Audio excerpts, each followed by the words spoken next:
finishing now. You see the edging, the lace on my train there. The cake is like that as well.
And it is said about that song that Thomas Moore wrote that song as a result of a personal experience.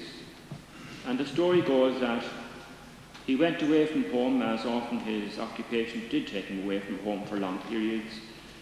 And on one occasion, being away from home for quite a long time, when he came back, he was told a wife had got a disease which disfigured her because it seemed she was a very beautiful woman. And when he went into her sick bedroom, he saw her and he was revulsed at what he saw.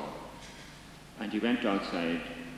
And then he realized what he had done. And he went back in and embraced his wife. And as a result of that, he wrote that song, "Believe Me If All Those Endearing Young Charms." And he said in that song, "Thou would still be adored as this moment thou art. Let thy loveliness fade as it will, and around the dear ruins each wish of my heart will entwine itself verdantly still." And the last verse he wrote, he said, "The heart that is truly loved never forgets, but as truly loves on to the close." And Maria and Michael are about to do in a short while one of the most, what might seem, ordinary things in the world. Thousands of others will be doing the same thing today in many countries. Millions have done before, and in spite of maybe many marriages breaking up, it is still refreshing when young people particularly are still ready to take that same fresh commitment of getting married. And yet, no matter how often a marriage is celebrated, even though it's celebrated in the millions, there's something extraordinarily unique about it. And it's something very personal, because even though there are millions of marriages, we are witnessing one of the most important marriages today. And you know how ordinary contracts are hedged around by lots of little conditions, and in fact, the bigger the contract, the more the conditions. From renting out a television set to taking out a mortgage.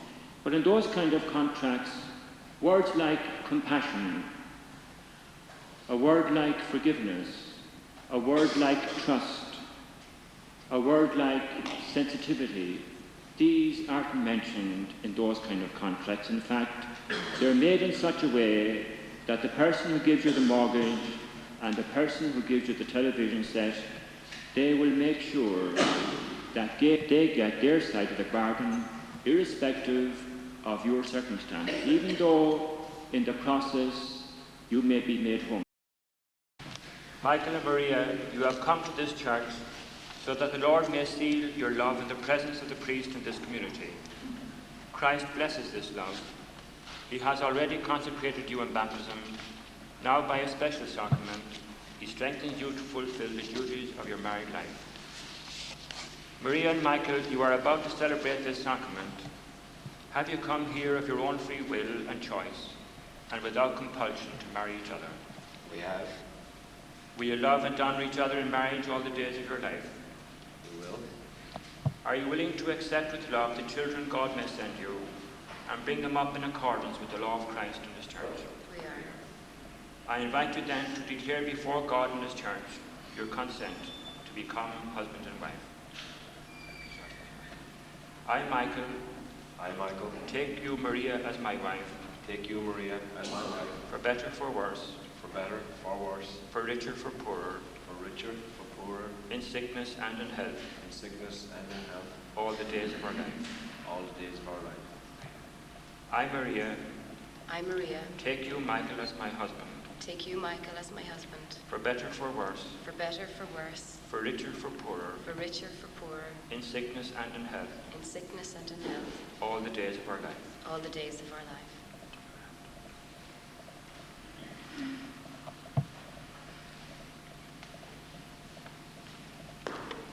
What God joins together, man must not separate. May the Lord confirm the consent that you have given and enrich you with his blessings.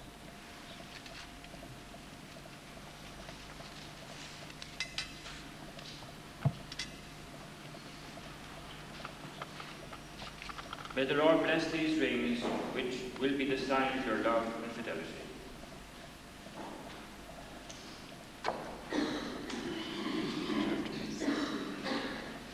Maria, wear this ring Maria, wear this ring as a sign of our faithful love. as a sign of our faithful love. In the name of the Father, In the name of the Father, and of the Son, and of the Son, and of the Holy Spirit. and of the Holy Spirit.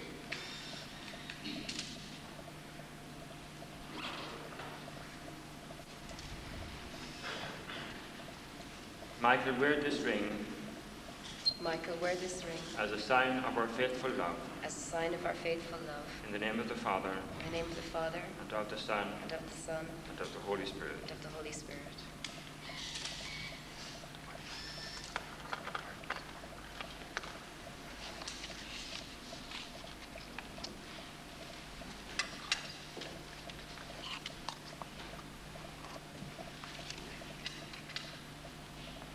Notice Maria is still directing operations here. Maria, I give you this gift, Maria, I give you this gift, a token of all I possess. token of all I possess. I think at this stage she said, "Is that all there is?"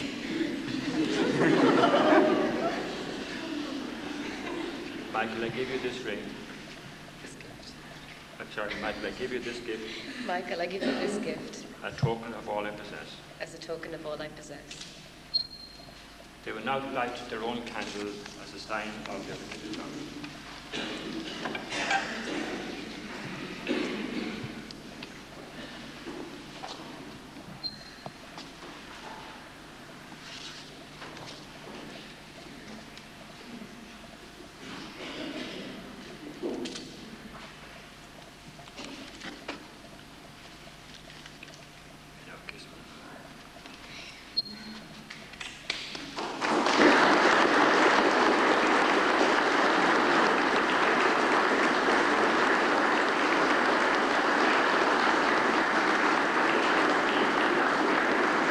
Should do the first time.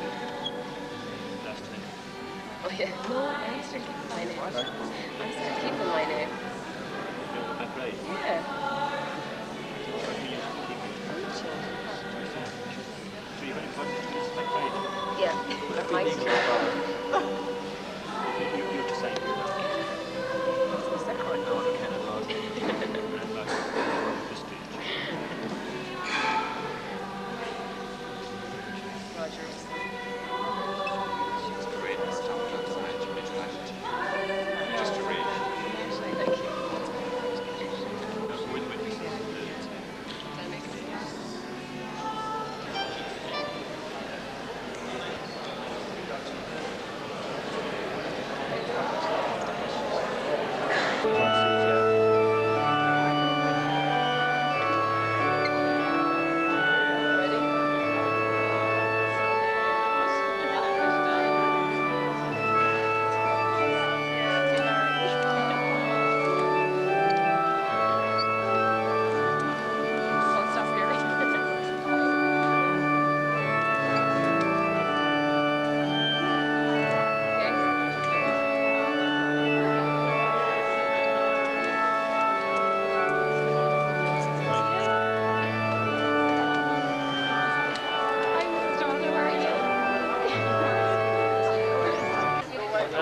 stick there yet. No,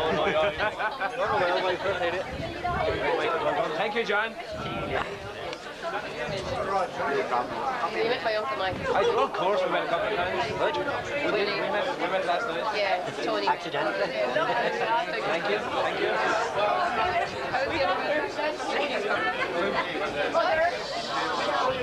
We made it all possible. Just gorgeous. Congratulations to you for that. Just gorgeous. You I'll love tell the you. accident and all. This is Michael. How are you, Michael? Good to meet you. Is that right? Oh my goodness. Yes, 1949. The original bridal party, is it? John, good to meet you.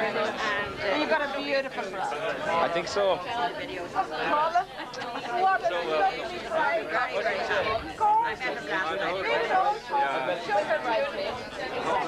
That's right. It was wonderful. It was a credit to you all. You met Nicky anyway. Oh, we did. We met Angela. Angela. They're married. Good to meet you. You know they're Michael's parents. You met Oh, we met. We did. He's here. We'll see him later. We will. Good. Congratulations, Mike. Thank you very much.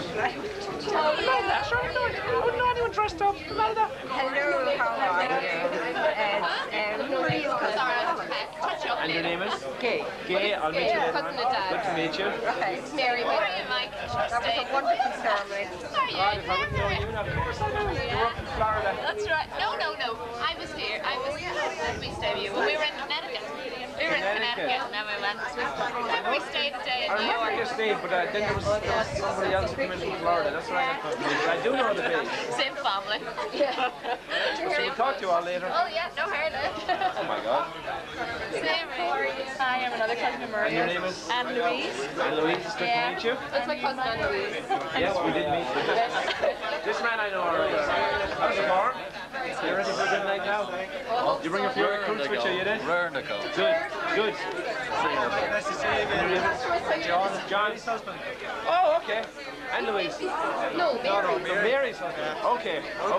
My other cousin Jared. Jared, good to meet you. Thank you for coming. Stephen, good to meet you. We'll talk to you all later. My Aunt Mary. Dad's side. Uncle Brendan and Mary. Good to meet you. Mark. My cousin Mark. Meet you. My cousin Una. Nice to meet you. Big hot now. Right, I'm Maria's first cousin, James. Congratulations. Thank you very much. See you later. Talk to you later. My cousin Annette. Annette, good to meet you. Thank you very much. This is my Aunt Carmen, mum's sister. You've heard all about it? Yes, I have.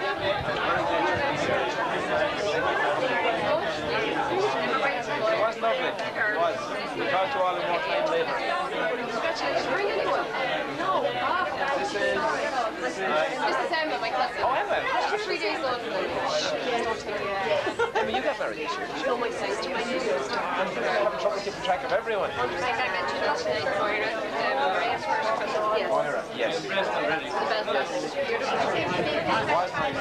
You're looking forward to met you last night. That's for sure.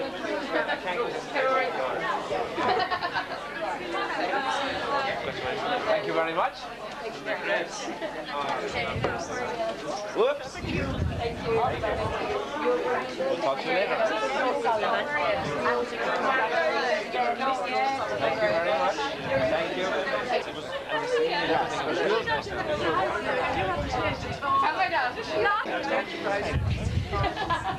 You're supposed to be frozen. Caroline and Jared. My cousin is Really gorgeous. fabulous. Where is This is my cousin Elizabeth. Who's on my way. Nice to meet you. She's supposed to give us advice when we come home. Is that right?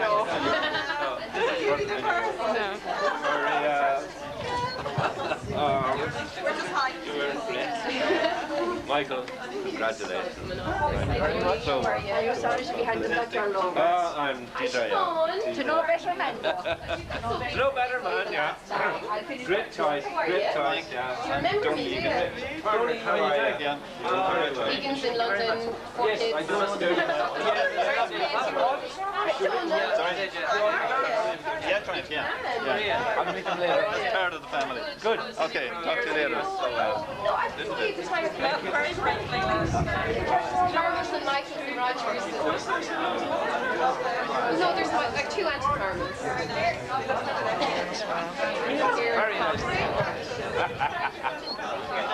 Thank you very much. Everybody has commented on this. Yeah. I love Roger. it. How are you? I know. Hello, Roisin and Mike. Thank you very much. Yeah, I Very help, great help today. That's right. That's my cousin Roisin. That's right. Reach somewhere else. Is that it? Anybody else? That's it.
Excuse me, ladies and gentlemen, I'd like to call bride and groom to cut the cake.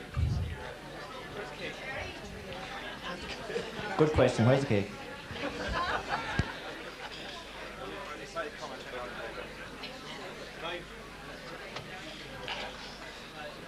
Where's the machine? Hold it. So this is no use. They're getting this back. Where's our own? Where's my wife and I need her?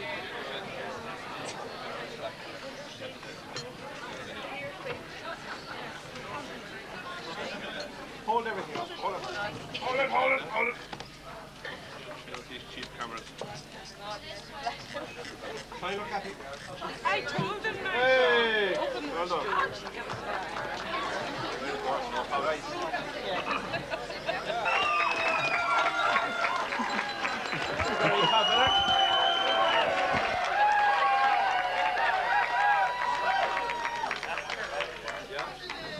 I'd like to call on the father of the bride, Colm McBride, to say a few words. Colm, you ready?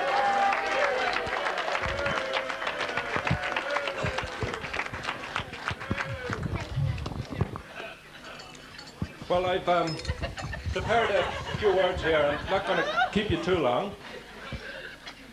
But first of all, to the family, both families, and the friends of both families, you're very welcome. And this afternoon, we were privileged to be witness at a very solemn ceremony over in St. Joseph's Church, where Maria and Michael pledged themselves to one another. And it was a most, for me anyway, a most moving occasion. The bride looked beautiful. The church was...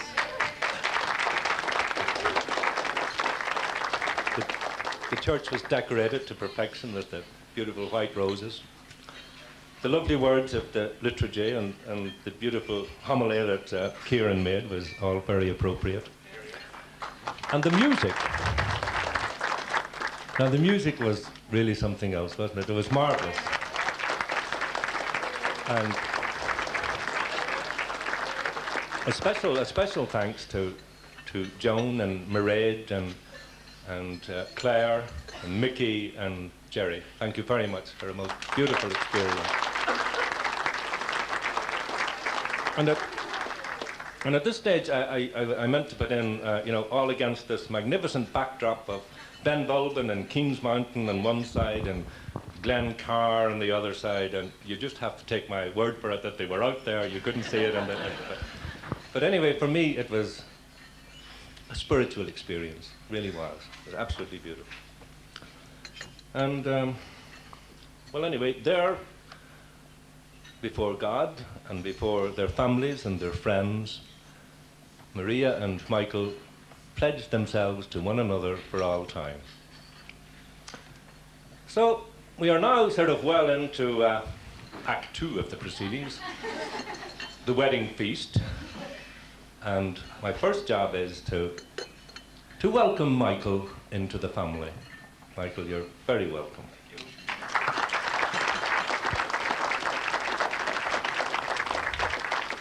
And on behalf of Colette and myself, to welcome, well, first of all, our own families, the McBrides and the Dodds, who have their roots deep in the glens of Antrim and the county of Roscommon, and who have now sort of spread out to places like Belfast and Dublin and Waterford, Down, Fermanagh, Galway, where else? Tipperary, yeah. And those branches of the family have all taken root and have come to join us here today. And for that, you're very welcome as well. And also to Michael's parents, to Una and Roger and his sisters Mary and Rosemary, and your extended family and friends from County Tipperary, or from County Limerick, sorry. I don't know what the hell I wrote this down for. I'm not even reading it. Well, you're all very welcome. And then, I'm at the wrong page, am I? Yeah, that's right. And also now, a very special welcome to the many friends of Maria and Mike who form that body of people that are present in Mary Robinson loves to call The Irish diaspora.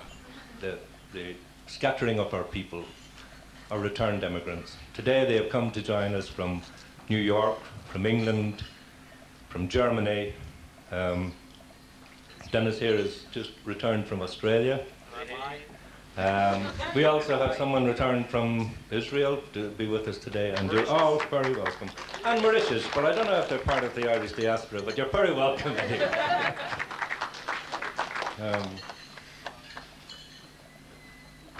No, what am I supposed to say? Yeah, the other thing is that I would like to remember those of the family that cannot be with us today, and are here in spirit. First of all, my brother Hugo, Father Hugo, telephoned us from South Africa this morning and said he'd be praying for us and here in spirit. He unfortunately couldn't be released from his mission duties out there to be with us. Also, I want to remember Auntie Moira in Ballycastle, Uncle Hugh and Auntie Kathleen in Dublin, and Mickey's Uncle Mickey in New York, who couldn't be with us. And now, I have to talk about Maria. Now, what can I tell you about Maria? Apart from being beautiful, she was adventurous. Maria was so adventurous and so anxious to come and explore this world that she arrived a little early. And I had left Colette into, it was St. Michael's Hospital in Dunleary. Settled them in, went home, had to look after Rory. Then I was up very early in the morning with all the things I had to do. I was told leaving that nothing to worry about, you know, nothing will happen tonight, and maybe not tomorrow, and perhaps not for the next couple of days. So I was very happy leaving Colette there, went off home, got Rory ready in the morning, left him into a neighbour, into work, and then I decided to ring the hospital once I got into work. To ask how Colette was, and there's no congratulations, you're the father of a baby girl. I said, oh, thanks very much. And then put the phone down and said, you know, they got the wrong person, you know, I couldn't be right at all. So my cousin Anne Hockey was working in the same office, and I asked her, would she ring up the hospital just to confirm it? And sure enough, there it was. So Maria was there and eager to explore the world. And it wasn't long after that when she was in junior infants possibly, and decided she was independent enough to find her own way home in the bus. So she didn't want her mother to come out and collect her at the school anymore. She was going to come home in the bus. But anyway, her mother went out to see she got on the bus safely. And a few years after that, then we went off to, we were driving to London, driving from Holyhead to London. And while the rest of the family were fast asleep in the car, Maria was busy reading the map and navigating and telling me how to get there. And when we got to London safely, we all followed Maria like sheep through this maze of tunnels in the underground, that she knew exactly where to go and what train to get and bring us to our destination. Yeah, just to sidetrack a little from that, John was only a little boy at that stage too in the same trip, and he was very disappointed that we didn't have an IRL sign on our car, you know, which was supplied by Sea-Link, and he was very worried because people wouldn't know we were Sea-Linkers. Well, in fact, people had no problem distinguishing us as Sea-Linkers when they saw us walking around the streets of London. Well, Maria was a girl guide too. This is where her qualities of leadership came out, and we were all very proud when eventually she was awarded the highest award that a girl guide could get, and she was presented that at a special ceremony by the Commissioner of Girl Guides. And we were very proud of that. And she did a lot of camping and exploring with them. And Maria's also a prize-winning actress in her teenage days. You know that? Maria won Best Actress Award in Sligo for her portrayal of the mother in Synge's Riders to the Sea. She also won some, thanks to Joan Fitzpatrick, she says, yeah. She also won some prizes doing duologues, etc., in the local fete. And then, going back a bit to when she was a little girl, and Joan Fitzpatrick had taught her all these beautiful poems, and of course we were very proud of her, and we'd present her in front of all the relations. And one time up in Belfast there, in front of her Nana and Charlie, and all the family gathered around, and we were standing by for Maria to say her poem. And Maria was getting very annoyed with us, and she got up and she said, "The Fiddler of Dooney by W.B. Yucky Yeats."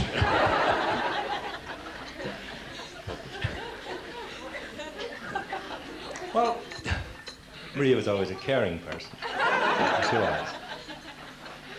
And from the time that she asked and received her first nurse's uniform from Santa Claus, Maria didn't want to be anything else but a nurse.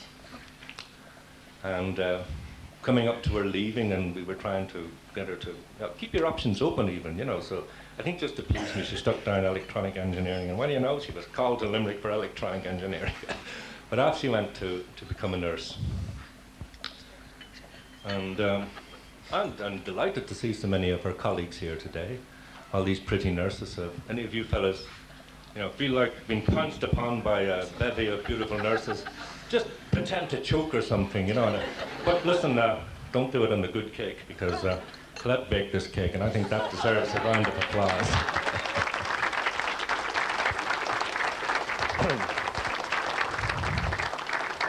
And also, maybe many of you haven't seen it, but the cake is up here, and a lot of trouble was gone to getting beautiful lace designs on it to match Maria's dress, you know, and that's worth mentioning. And the other thing is, these are not Smarties. A lot of thought went into these, you know. Those are actually M&Ms. And you know what M&M stands for? Michael and Maria. Yeah, so a lot of thought has gone into all of these things. But getting back to the adventures again, Maria, as soon as she qualified for a nurse, off she went on the big adventure to London, and shortly after that off to New York.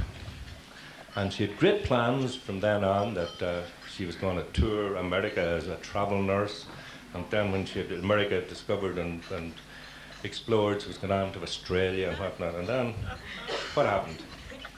She met Michael, romance came in the window, and exploration, you know, and went out. And that's what we're ending up here with today.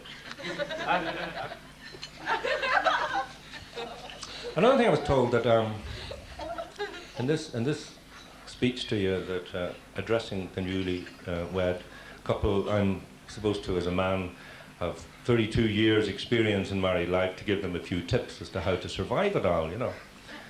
And being a very pragmatic man, you know, and Colette is too, a very pragmatic woman.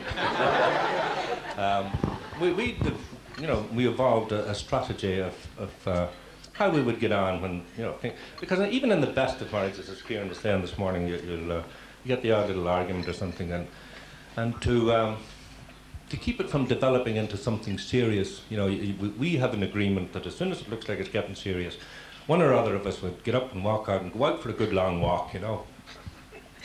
I don't look so healthy because I get all this fresh air. What are you talking about? But that's a good tip for you anyway. Well, anyway, Michael, you are receiving a treasure here today. And I know you appreciate that. I really do. And I know that you will cherish and love Maria the way that Colette and I have. And I would just like to end with a few words that Yeats wrote. And he was talking about another beautiful McBride, Maud Gonne. And he wanted to give her a gift that was unobtainable. And he looked at the sky, and especially sort of after a storm here in the west of Ireland, with these beautiful colours and the sun trying to peep out. And he wanted to give his beloved this present. So I'll just if you'll bear with me, read. Maybe I need the glasses for this bit. It's only a few lines. As Yeats said, he wishes for the cloths of heaven. And these are my sentiments to you, Maria. Had I the heavens embroidered cloth, enwrought with golden and silver light, the blue and the dim and the dark cloths of night, I would spread the cloths under your feet. But I, being poor of only my dreams, I spread my dreams under your feet. Tread softly, you tread in my dreams.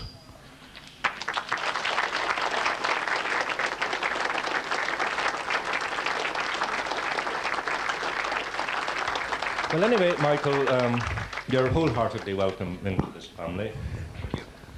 And I would ask everyone now to stand with me and join in a toast to you and Maria. So, Ladies and gentlemen, would you now toast to Michael and Maria for their future health and happiness? Thank you.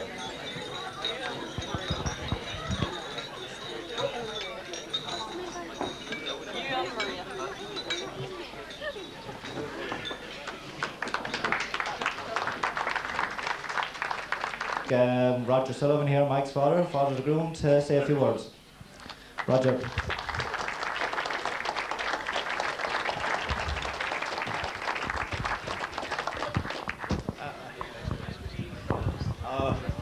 Reverend Fathers, ladies and gentlemen, we are delighted to be here tonight on this occasion, and we're delighted to be with the McBride family, and Colin left me very little to say, I'm afraid. But he was advising people when they got married. More or less, he gave a few tips there. But we got a few tips in our time before we got married. And there was a fella, she used to pal around with him, and he was a great horse, you know. And he believed in breeding and all this kind of thing, you know. And we were a bit younger than him, and he used to advise us, like, when we were going around to dances, you see. If you got friendly with a girl, he said, you should always try and meet the father and mother because, well, he said, they usually, you know, turn out like the mother. But anyway, the chap himself never got married. He was too, he was too exact, I suppose. So, I met the father and mother for the first time last night, and I think that fellow was right. You know, I think he was right. I'm sure he was right, in fact.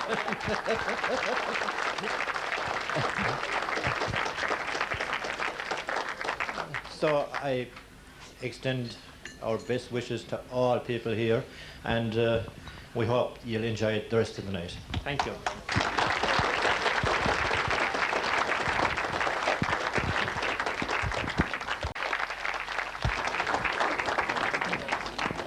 Sorry, we might have one or two little words here now from Maria.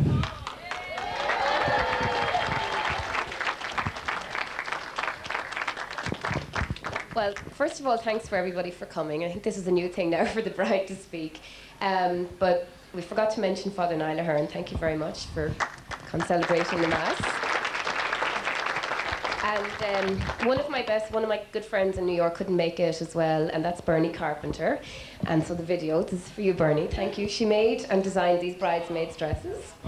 And she should be one of the up-and-coming Irish designers, I'd say.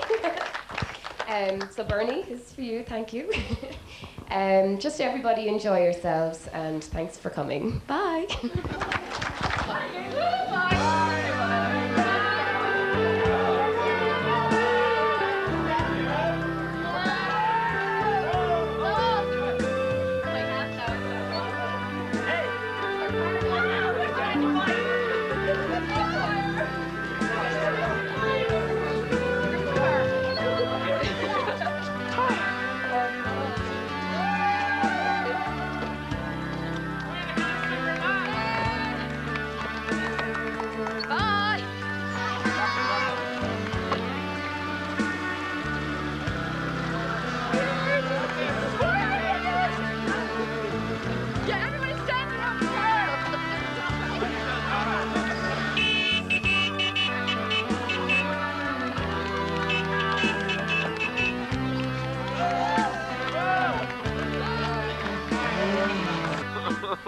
She's gone. She's gone away from us. I love them both, and I just would like to wish them both the best of health, wealth, and happiness. Forget the wealth, you know, happiness. No, we haven't lost a daughter. We've gained a I love them both. They're beautiful. They're very good to one another. Kind. Good. We wish Michael and Maria the very best, and hope they'll have a long and happy life in the States, in their new home, and that sometime they might come back to live in Ireland. And we hope all their troubles will be little ones. Thanks very much.